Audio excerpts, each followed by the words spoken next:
Tudo bem, doutor? Bom dia. Bom dia, Elisa. Bom dia, Rafael. Bom dia Mais um dia aqui esclarecendo algumas missões, questões do nosso cérebro, da nossa saúde, sempre contando com a sua participação pela hashtag correspondente médica. É só você escrever que na hora eu já fico aqui olhando e percebendo tudo que chega de mensagem vinda de todos os lados do Brasil. No nosso primeiro tema, eu começo aqui falando a respeito do ministro, agora ex-ministro da Educação, Carlos Alberto Decotelli, que pediu demissão do Ministério da Educação. Eu já vou lhes explicar por que a gente está trazendo esse assunto aqui. É que depois dele ser nomeado pelo presidente da República, temos aqui algumas imagens, inclusive, várias partes do currículo do ministro foram desmentidas. E isso já aconteceu, inclusive, com outros ministros, como Damares Alves, o próprio Ricardo Salles. Esse assunto já envolveu o nome deles. Aí, doutor, eu lhe pergunto.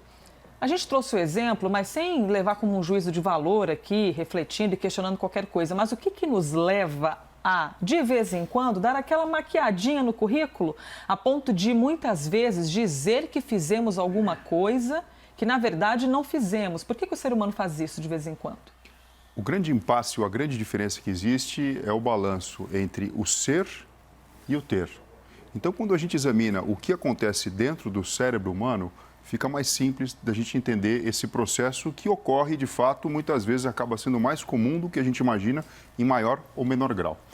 Então, assim, o indivíduo, ele tem a sensação de que ele é uma pessoa independente devido ao funcionamento de uma região específica do cérebro chamada junção temporoparietal à direita. Isso me dá a sensação de pertencimento a um corpo físico, de independência em relação ao meio ambiente e da integração social que eu tenho com outras pessoas. A parte mais anterior do cérebro, que é responsável pelas funções executivas, se trabalhado ou até mesmo por questões genéticas ou então pelo processo de educação, me dão habilidades de fazer coisas. E dessa forma eu consigo ter coisas a partir do momento que executo tarefas. Eu explico melhor. Você está olhando para cá, para o Fernando Gomes, mas você encara essa pessoa como um doutor, como um médico. Antes de doutor de um médico, eu sou um ser humano.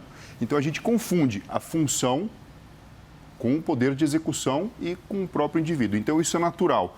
A própria sociedade, ela enxerga os títulos, patentes e habilidades que aquela pessoa exerce como função dentro da sua vida cotidiana e dentro da própria sociedade. A partir disso, então, eu crio uma imagem mental, minha mesmo e das pessoas que estão ao meu redor. Isso acaba criando um ciclo, que pode ser um ciclo não muito positivo, porque eu posso ter habilidades muito maiores do que o que as pessoas enxergam, ou ao contrário, eu posso vender ideias de que eu tenho superpoderes ou super habilidades ou super patentes e de fato não condizem com a minha habilidade de realizar tarefas pré-determinadas. Mas isso geralmente diz respeito ao ego do ser humano? Como é que a ciência explica isso a ponto de eu ser uma pessoa, mas na verdade em um currículo me projeto de maneira diferente? E mais, eu vou expandir a nossa conversa para as redes sociais, que é algo que diz respeito a praticamente todo mundo, que publica uma foto que parece ser uma coisa quando na verdade não é aquilo. A ciência explica isso de alguma maneira, doutor?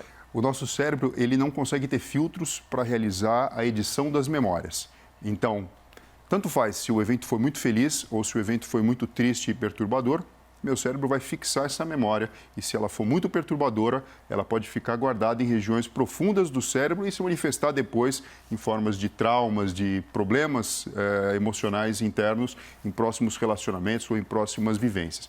Quando a gente fala do poder de editar a realidade, e aqui vamos falar coisa mais simples, o poder de descrever uma determinada situação, ou de tirar uma fotografia, ou de elencar uma situação como especial e colocar na minha rede social, escrevendo uma frase bonita, colocando ali uma hashtag interessante, eu estou, na verdade, tentando conduzir o meu cérebro a criar um processo positivo de criação de memória que seja relevante do ponto de vista emocional. Então, é válido por esse aspecto, porque você tenta, de alguma forma, levantar o astral e levantar, enfim, a positividade na sua vida, mas, por outro lado, a própria projeção do que você gostaria de estar vivendo ou de ser, ela pode sobrepujar a realidade. E aí acaba sendo um grande problema quando a gente mistura a minha decisão pessoal com o que é a interferência em toda a sociedade. E pode ser um problema, por exemplo, na hora de conquistar um emprego, uma entrevista de trabalho, quando você apresenta o seu currículo e ainda sobre dar aquela, assim, digamos, maquiadinha no currículo, o consultor de carreiras Max Geringer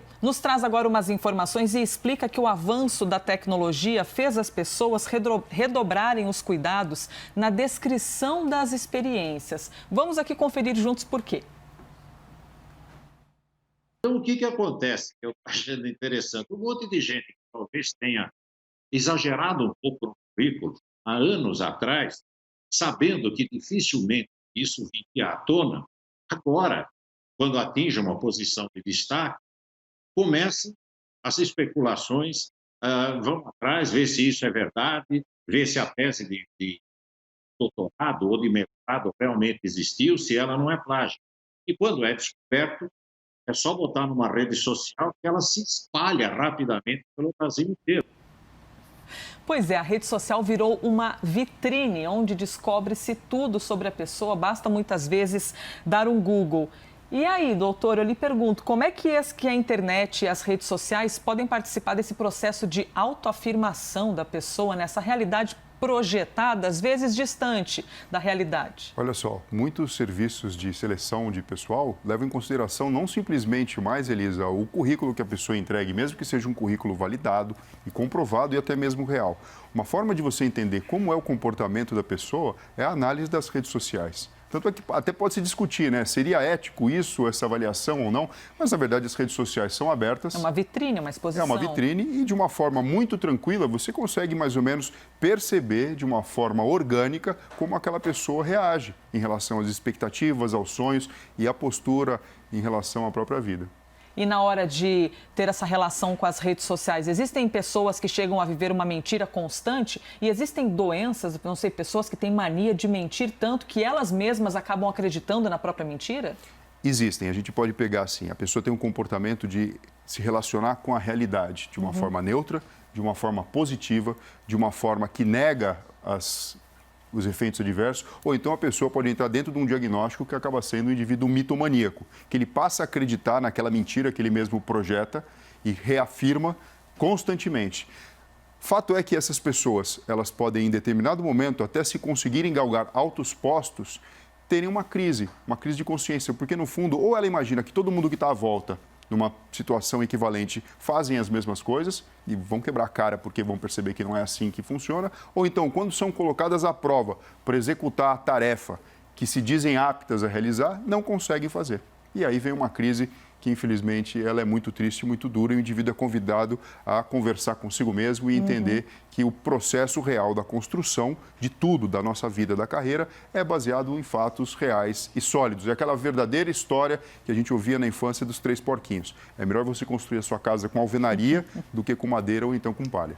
E esse fato de negar a realidade pode se tornar uma preocupação constante, quer ver? Inclusive a Michelle Bachelet, que é dos direitos humanos da ONU, reforçou essa atenção quando a gente fala da polarização em relação à Covid-19. Essa tensão se tratando da polarização não só em um país, mas também em outros países, a gente vai acompanhar o que ela disse agora. It's vital that leaders maintain consistent, credible and fact-based communication with the people they serve.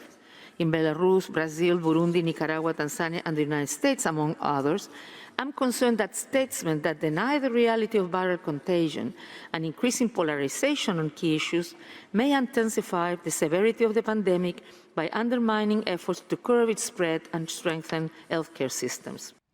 Michelle Bachelet, que também já foi presidente do Chile, uma figura importante, falando ali a respeito dessas medidas, dos nossos hábitos. Aí eu lhe pergunto, doutor, e até você que está assistindo pode ser que se identifique com isso, se sim, comente na hashtag correspondente médico. Uma família muitas vezes pode ser polarizada, porque um lado está dizendo tem de usar máscara, você tem de se comportar, não encosta no outro, e a outra pessoa, o outro lado, está tão crente da sua verdade que coloca na cabeça, ai, que bobeira, nossa, para que máscara? Ai, me incomoda, não respiro direito. Existem pessoas que acreditam na sua própria verdade e acabou. Sim, veja, isso não é de tudo ruim, mas quando a gente tem acesso à realidade dos fatos, A coisa mais bonita que existe no ser humano é a manifestação da inteligência e entender que as coisas mudam, que as coisas têm sentido, que existem evidências científicas, que existe algo real que está acontecendo aí fora. E quando eu digo algo real, estou falando do impacto na saúde física e saúde mental das pessoas. Então, assim, se em algum momento existiu ou se existe isso, sempre é tempo de levar em consideração e, na verdade, a gente reformular e ter uma conduta uniforme. Isso é racional, isso é humano, isso é inteligente. Próximo tema aqui da nossa conversa com o nosso convidado especial, doutor Fernando Gomes, é para falar a respeito do governador do estado de São Paulo, que reformulou as medidas de prevenção contra a Covid-19. Agora, além dos estabelecimentos fechados, o uso de máscaras passa a ser obrigatório também nos espaços em comum, e isso não só na capital, isso para todo o estado de São Paulo. A gente sabe que usar máscara não é nenhuma novidade, mas ainda é comum encontrar pessoas que não usam de maneira incorreta. Aí eu lhe pergunto, doutor, isso tem a ver com uma negação ou, na verdade, existe, e a explicação, a ciência pode explicar, uma baixa capacidade de conseguir se adaptar a novos hábitos? A pessoa sempre esquece, ela não consegue adaptar isso, adotar isso na vida dela. Isso é um tema interessantíssimo da neurociência do comportamento social. É estudar quanto tempo ou como se fazer para as pessoas adquirirem novos hábitos ou deixarem de ter hábitos que são nocivos à saúde. Então, a gente tem publicações que dizem desde um universo curto, de 21 dias a 30 dias, até a necessidade de 3 meses de um comportamento, mesmo que seja forçado, para você incorporar aquele hábito como algo cotidiano.